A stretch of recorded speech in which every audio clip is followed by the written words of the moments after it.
Eva, Direktur PPTKLN, Kementerian Ketenagakerjaan Republik Indonesia. Yang sangat hormati Ibu Marsianti dari KJM Hongkong.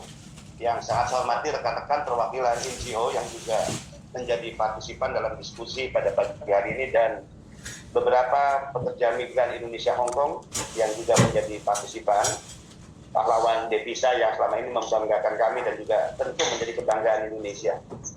Saya berterima kasih diundang untuk menjadi narasumber dalam diskusi pada hari ini. Undangan tersebut kami terima dari komunitas masyarakat tanggap hukum tertanggal 20 Januari.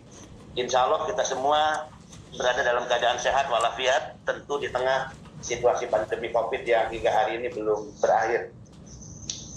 Atas permintaan dari pengundang, saya ingin menyampaikan beberapa hal yang mudah-mudahan ini penting untuk kita semua. Yang pertama, terkait perpanjangan masa transisi pembebasan biaya penempatan. Kita akan lihat amanah Undang-Undang 18/2017 di pasal 30. Pekerja migran Indonesia tidak dapat dibebankan biaya jelas. Ya. Kedua, ketentuan lebih lanjut mengenai pembiayaan penempatan sebagaimana dimaksud ayat 1 diatur dengan peraturan kepala badan. Inilah kemudian yang menjadi dasar peraturan badan 09/2020. Pemirsa mohon maaf ya, dari sananya internetnya itu sinyalnya.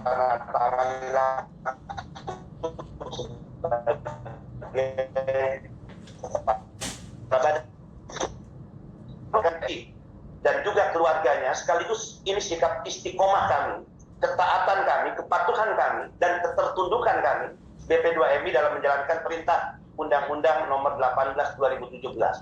Digarisbawahi bahwa undang-undang ini dikeluarkan pada tahun 2017. Artinya undang-undang ini lahir sebelum saya menjabat sebagai kepala badan.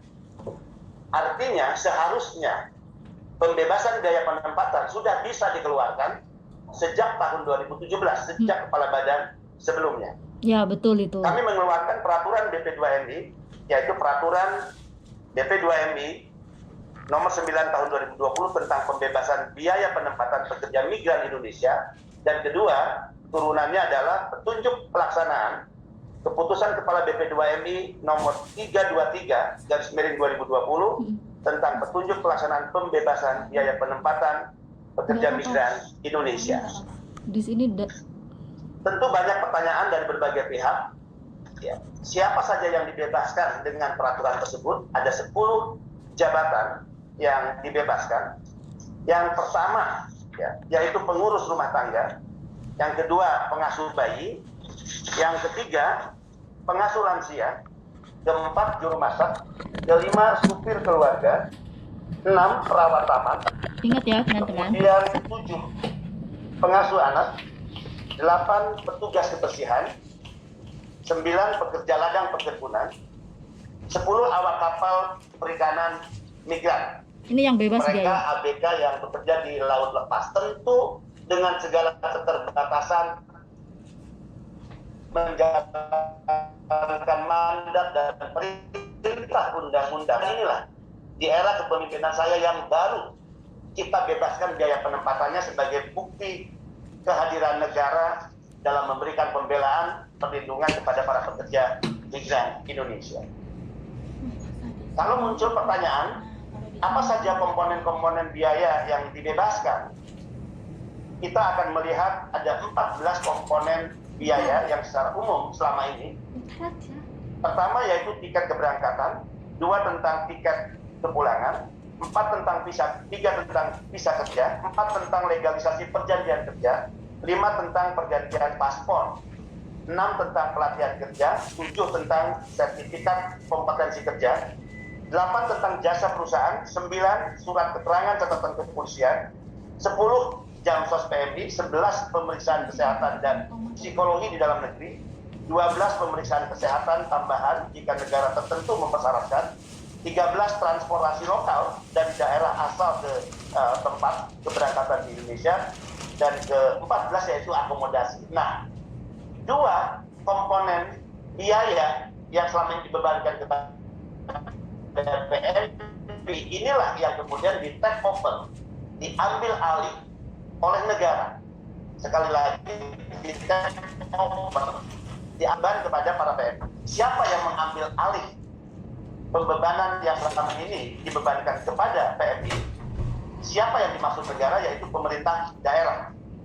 Ada dua komponen biaya. Yang pertama adalah pelatihan kerja, dan yang kedua adalah sertifikat kompetensi kerja.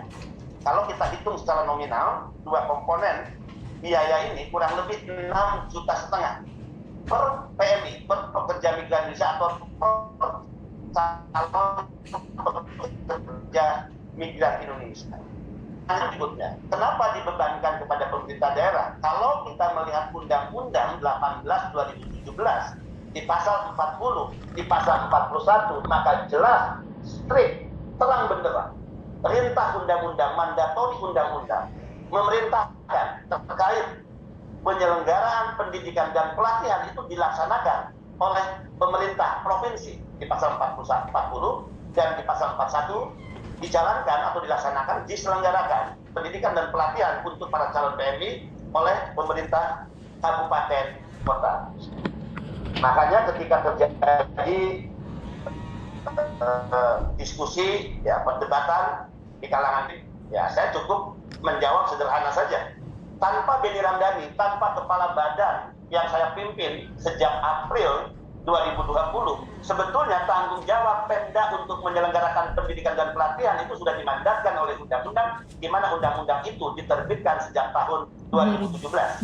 Artinya, tanpa Benny Ramdhani menjadi kepala badan, tanpa Perban nomor 09/2020 dikeluarkan dan ditandatangani oleh saya, maka sesungguhnya Pemda sudah memiliki kewajiban untuk menjalankan, ya, penyelenggaraan pendidikan dan pelatihan, yang bahkan diberikan kelonggaran dalam pasal yang dimandatori tersebut untuk, ya, atau ada ruang untuk bekerja sama dengan pihak swasta jika Pemda tidak bisa menyelenggarakan penyelenggaraan pendidikan dan pelatihan, ya, secara sendiri. Hal-hal yang kami lakukan sebagai bagian dari upaya implementasi atas peraturan badan tersebut. Saya sudah melakukan pertemuan dengan kementerian lembaga. Dengan Ibu Naker sudah beberapa kali, dengan Mendagri, kemudian dengan Kementerian Luar Negeri, dan juga pimpinan kementerian lembaga lainnya. Yang kedua, terkait diseminasi informasi. Ya, kami juga sudah berkoordinasi mengirim surat resmi ke perwakilan RI di Kuala Lumpur, Johor Bahru, ya, Penang, Kota Kinabalu, Kuching, Tao, Singapura, Hong Kong, dan KJRI Taipei. Kami juga dalam hal penyusunan juklat, ya, melibatkan Kemnaker. Tentu kami memiliki bukti-bukti secara administratif kapan penyusunan juklat dilakukan, di tempat mana, siapa yang mewakili kementerian lembaga, tanda tangannya lengkap. Jadi tidak ada alasan ada pihak yang merasa tidak dilibatkan. Ya, sekali lagi kami punya bukti-bukti otentik itu, dan jika dibutuhkan untuk disampaikan ke publik, kami akan sampaikan ke publik atau melalui media massa misalnya. Bahkan juga kami melibatkan tidak hanya Naker, Kemlu juga dilibatkan, Kemdagri juga dilibatkan, bahkan NGO kami libatkan, di mana hasil dari pertemuan kurang lebih 2 hari 2 malam tersebut di Hotel Century Jakarta menghasilkan keputusan kepala badan nomor 323/2001 tanggal 21 Desember 2020.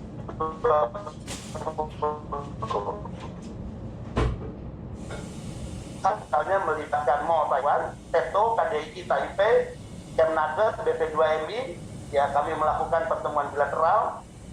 Lengkap dokumen itu kami miliki, dilaksanakan pada tanggal 23 ya, bulan 12 2020. Kami juga melakukan pertemuan bilateral dengan Hong Kong, ya, Department of Labor Hong Kong, KJRI Hong Kong, Kemnaker, BP2MI, Asosiasi Agensi Hong Kong, Asosiasi Pemberi Kerja Hong Kong, Komunitas PMI Hong Kong. Itu dilaksanakan pada tanggal 30 pada bulan 12 2020. Hal-hal lain untuk menguatkan terkait upaya implementasi dari Peraturan Badan 09 2020, kami juga sudah mengumpulkan 3 asosiasi, Akjati, kemudian Himsataki, dan juga Aspataki. Dan mereka diikuti oleh 114 P3MI telah menandatangani fakta integritas yang intinya memberikan dukungan terkait peraturan badan tentang pembebasan biaya penempatan. Walaupun di lapangan selalu ada P3MI ya, yang di satu sisi dukungan, tapi dia juga menjadi pelaku ya, yang memprovokasi pihak-pihak tertentu agar pelaksanaan peraturan badan ini tidak efektif di lapangan. Bahkan kami juga tahu ada beberapa pihak ya, tidak hanya dari pihak asosiasi, dari pihak P3MI, bahkan kementerian lembaga yang sesungguhnya ya main mata dengan pihak-pihak P3MI dan perusahaan yang tidak menginginkan pelaksanaan dari peraturan badan ini. Saya tahu persis ini, dan kami juga memahami bahwa ini bisnis besar bagi mereka, tentu bukan bagi saya. Ini bisnis besar. Peraturan badan jika ini efektif dilaksanakan, mereka ya, berpikir bahwa ini akan mengurangi keuntungan yang selama ini dinikmati oleh mereka dalam hal penempatan pekerja migran Indonesia. Kemudian kami juga melakukan penyusunan indikasi nominal biaya penempatan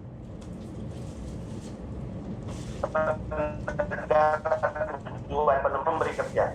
Sungguhnya sekali lagi tolong ini di-underline oleh semua pihak, karena ada pihak-pihak yang seolah-olah tuduhannya kepada BP2MI, bahkan tuduhannya kepada pribadi saya sebagai kepala badan. Ingat sekali lagi, ketidaksiapan Pemda itu sesungguhnya bukan karena peraturan badan yang kami keluarkan tahun 2020. Karena tugas Pemda dalam hal penyelenggaraan pendidikan dan pelatihan sudah diperintahkan oleh Undang-Undang Nomor 18 Tahun 2017. Saya berani mengatakan dimanapun Pemda telah melakukan pembangkangan atas perintah undang-undang. Pemda telah menunjukkan ketidaksetiaan dan ketidaktaatan serta bahkan ketidaktertundukan kepada perintah undang-undang.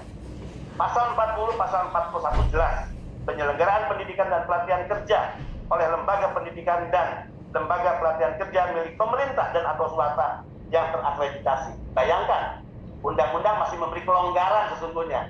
Jika Pemda tidak siap, maka dia bisa bekerja sama dengan pihak swasta yang terakreditasi. Toh itu pun tidak dilakukan oleh pemerintah daerah. Kurang lebih kalau Undang-Undang 2017, hari ini kita masuk di tahun 2021, kurang lebih 3-4 tahun Pemda tidak melakukan apapun atas perintah undang-undang ini. Kemudian juga Pemda harus menyediakan dan memfasilitasi pelatihan calon pekerja migran Indonesia melalui pelatihan vokasi yang anggarannya berasal dari fungsi pendidikan. Sekali lagi, titik tekan, fokus kita adalah pemerintah daerah. Terkait dengan politik anggaran, ya, benar bahwa jangankan ketidaksiapan Pemda dalam hal politik anggaran, dalam menyusun dan merencanakan program penyelenggaraan pendidikan. Tapi ketika kami banyak berdiskusi dengan berbagai pihak, banyak pemerintah daerah, bisa dikatakan 90% Pemda, tidak memahami atas perintah undang-undang Undang-Undang Nomor 18 Tahun 2017. Ini sangat memprihatinkan dan ini menjadi tugas kita semua. Saya masih bersyukur ada satu pemerintah daerah, ya, yaitu Jawa Timur, yang cukup responsif dan bahkan menganggarkan dalam APBD-nya di tahun ini yaitu 7,9 miliar per tahun untuk 2 komponen. Pertama adalah penyelenggaraan pendidikan dan pelatihan. Komponen kedua yaitu untuk biaya sertifikasi kompetensi. Tentu dalam hal ini saya berterima kasih kepada Pemda Jawa Timur, walaupun jika melihat Jawa Timur sebagai kantong terbesar penempatan PMI, tentu juga angka 7,9 miliar ini bisa dinyatakan kurang atau tidak cukup. Tapi political will, keberpihakan yang ditunjukkan oleh pemerintah Jatim, kemengertian pemerintah Jatim, ketertundukan dan ketaatan pemerintah Jatim terhadap perintah undang-undang, tentu ini harus kita apresiasi bersama.